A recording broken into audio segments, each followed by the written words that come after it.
หมู่เฮาจะไปไหนกัน There are a lot of caves in Thailand.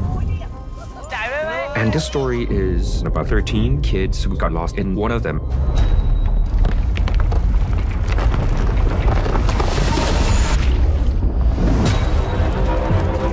Hey Rick, you following what's happening in Thailand? Some kids stuck in a cave. I don't think there are a lot of incidents that I would call the perfect crisis.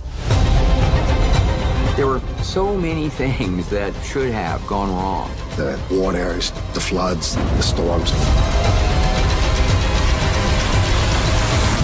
The whole world came together to make sure that the boys came out alive.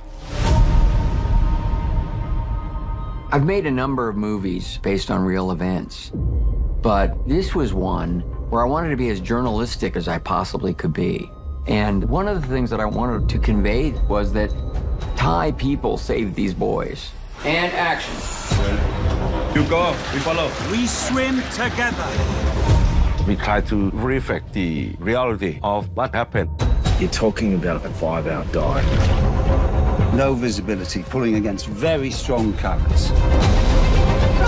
These kids were 2.3 kilometers inside the cave, and that's not even the beginning of it. The cave has the most extreme, terrifying gauntlet of passageways that no one could imagine any of the kids surviving. Hello? Hey, they're here. How many of you? 13. 13? Yes. Brilliant. How the hell do you think we're going to get those kids out? This event felt like it was an almost impossible situation, a no-win situation. As the world was watching, the Thai people represented so much strength and dignity. It's the human spirit of collaboration and helping before asking questions that is really inspiring. It's about being there to help your neighbor and to stand with them until their child comes out. Okay, lads. Let's do it.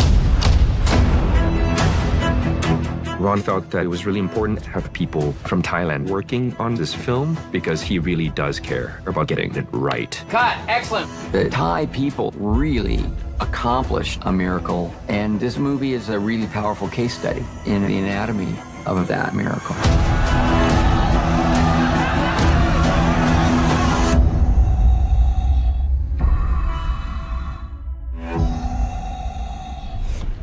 Oh, do you know what?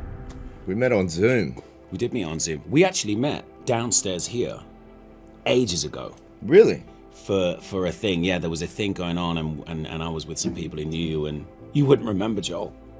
Oh, that's devastating. But that was here. No, but you wouldn't remember, man. It was years ago. I think it was like 4 drunk. years ago. You were hammered.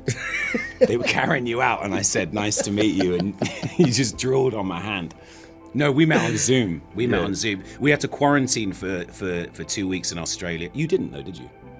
I didn't have to. No, I was already there. We had to quarantine in Australia for 2 weeks. Those of us flying in, and we had Zoom rehearsals. So I think the first time we met was in a little window, a little bit like this. Mm. Well, I remember it significantly, partly because the day the boys went missing in the cave and it was first reported, it was my birthday, 23rd of June.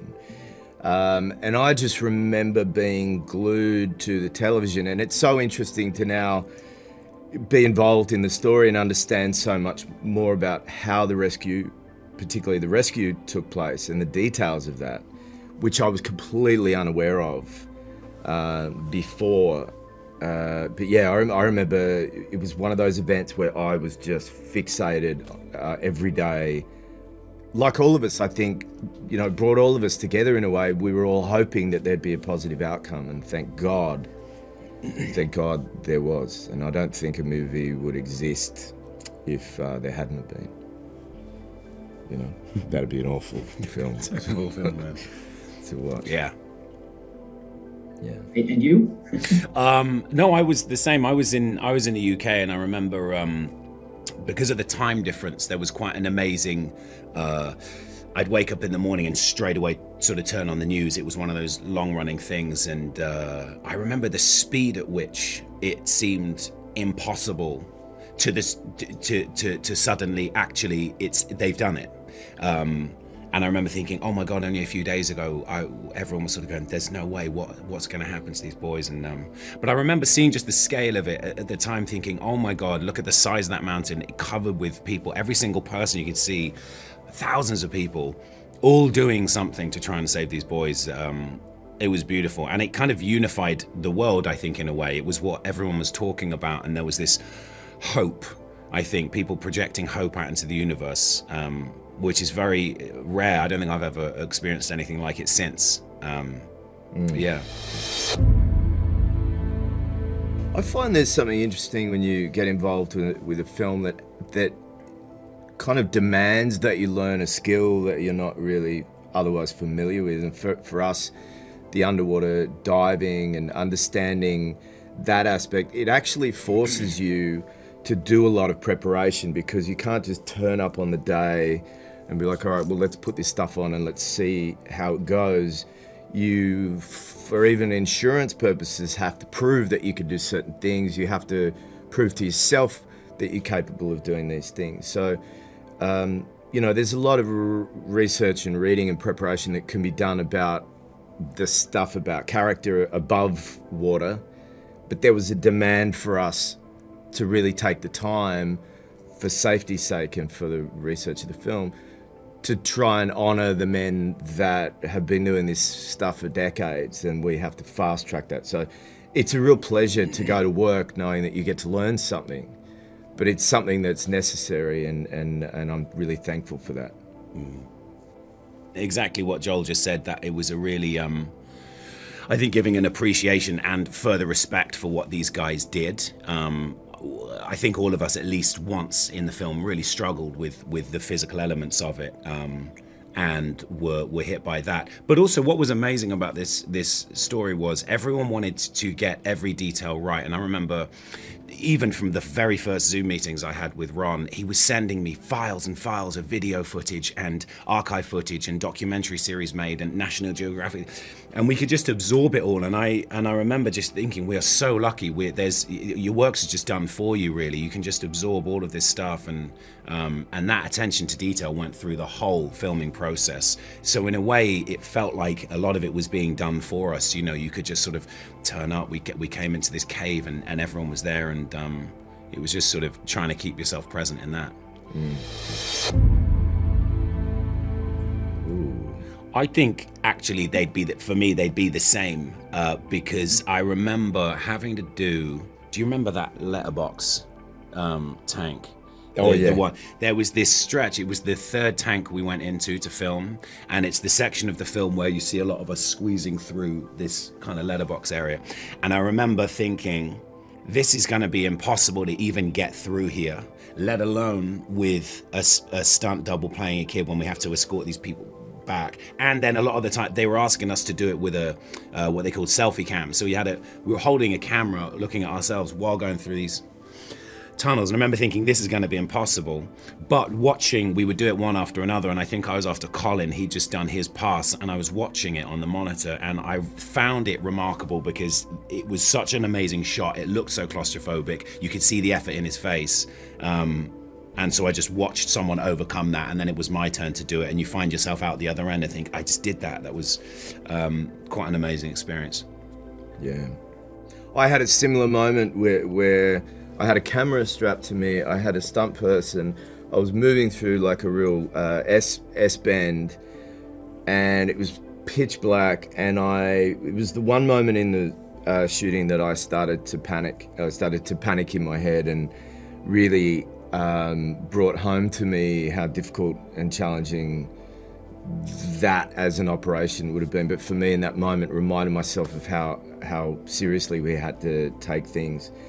On another side, above ground, I was sort of really interested in Harry's dilemma about making a decision that was about trying to save children's lives, knowing that in doing that, he may actually do the opposite and be responsible for killing them. And I was almost at the end of the shoot. I had just become a father, and the idea of that emotional impact of a decision like that about the care of the lives of children, I found it really quite overwhelming, and it really started to get under my skin that my real life was creeping into the shooting in a way that I was like, do I welcome this in? But maybe it's not right for the movie, because these guys had a certain cool and calm under pressure, and I was internally falling to pieces.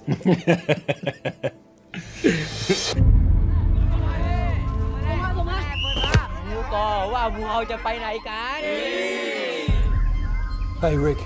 You following what's happening in Thailand? Some kids stuck in a cave. We're on the list of rescue divers. It's just a tourist cave. It looks easy, but when it's flooded, it's impassable.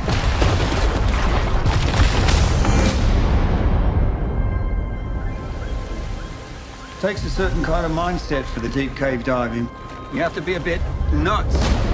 They're very, very dangerous. High water level and the low visibility. Barely shoulder wide, pulling against very strong currents.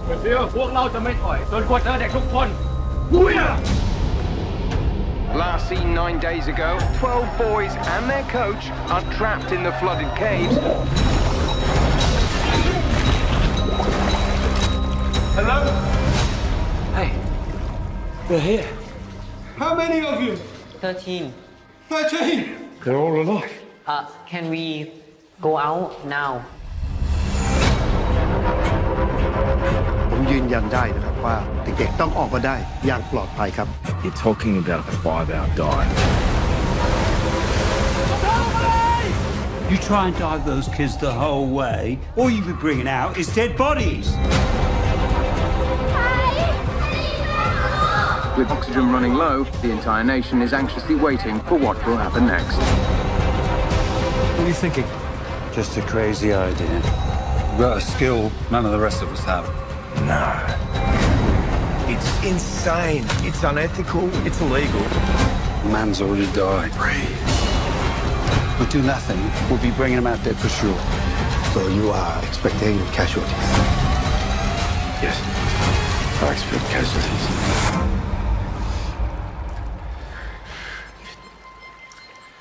Johnny, okay? Yeah, I'm okay. Just give me a minute, please.